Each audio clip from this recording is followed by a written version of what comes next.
But I can hear someone out there in the audience saying, well, that's all well and good for the imagination of a George Lucas or for the scholarship of a Joseph Campbell, but that isn't what happens in my life. You bet it does. If the person doesn't listen to the demands of his own spiritual and heart life and insists on a certain program, you're going to have a schizophrenic crack-up. The person has put himself off-center. He has aligned himself with a programmatic life, and it's not the one the body's interested in at all. And the world's full of people who have stopped listening to themselves. In my own life, I've had many opportunities to commit myself to a system and to go with it and to obey its requirements. My life has been that of a maverick. I would not submit. You really believe that the creative spirit ranges on its own out there beyond the boundaries? Yeah, I do. Something of the hero in that. I don't mean to suggest that you see yourself as a hero. No, I don't, but I see myself as a maverick. So perhaps the hero lurks in each one of us when we don't know it. Well, yes. I mean, our life evokes our character, and you find out more about yourself as you go on. And it's very nice to be able to put yourself in situations that will evoke your higher nature rather than your lower. Give me an example. I can give you a story. I'm dealing with an Iroquois story right now. There's a motif that comes in American Indian stories very often, what I call the refusal of suitors. A girl with her mother lived in a wigwam on the edge of the village. She was a very handsome girl, but extremely proud, and would not accept any of the boys. They proposed to her through the mother, and the mother was terribly annoyed with her. Well, one day, they're out collecting wood, and they have gone a long way from the village.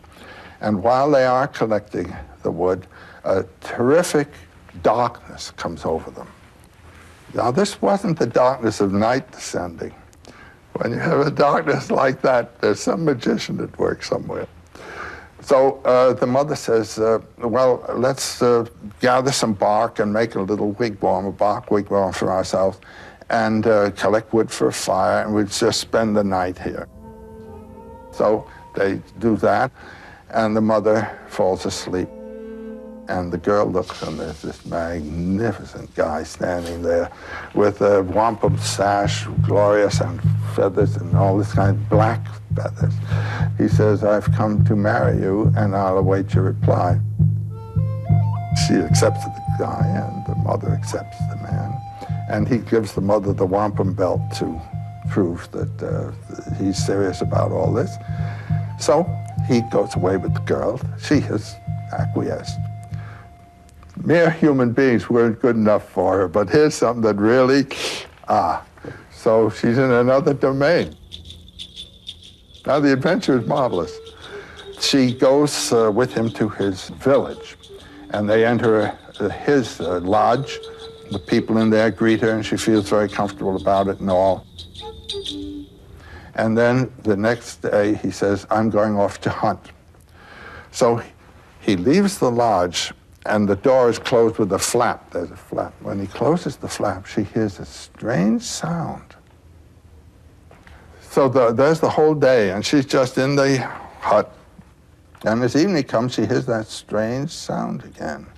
And the door flap is flung off, and in comes this prodigious serpent with his tongue darting, and he puts his head in her lap and says, now you must search my head for lice and things like that. And she finds all kinds of horrible things there and kills them all. And then he withdraws, and in a moment, after the gate door has been closed, it opens again, and in he comes, the same beautiful young man again, and said, were you afraid of me when I came in just now?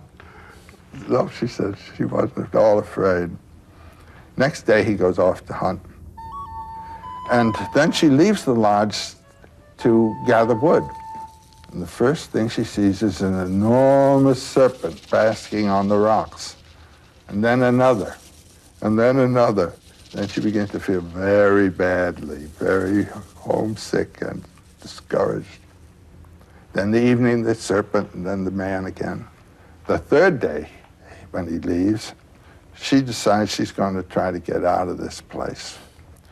So she goes out, and she's standing in the woods thinking, and a voice speaks to her, and she turns, and there's a little old man there. And he says, "Darling, you are in trouble. The man that you've married is one of 7 brothers. They are great magicians. And like many people of this kind, their hearts are not in their bodies. There's a collection of 7 hearts in a bag that is hidden under the bed of the eldest to whom you are married. You must go get that, and then we'll deal with the next part of the adventure." She goes in and finds a bag of hearts and is running out, and a voice calls after her, "Stop, stop." It's the voice of the magician.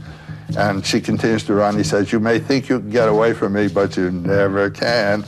And just at that point, she hears the voice of the old man. He says, "I'll help you, dear." And he's pulling her out of the water. She didn't even know that she was in water. What does that say to you? That's to say you have moved out of the hard land, the solid earth, and are in the field of the unconscious. And she had pulled herself into the transcendent realm and got caught in the negative powers of the abyss, and she's being rescued now by the upper powers.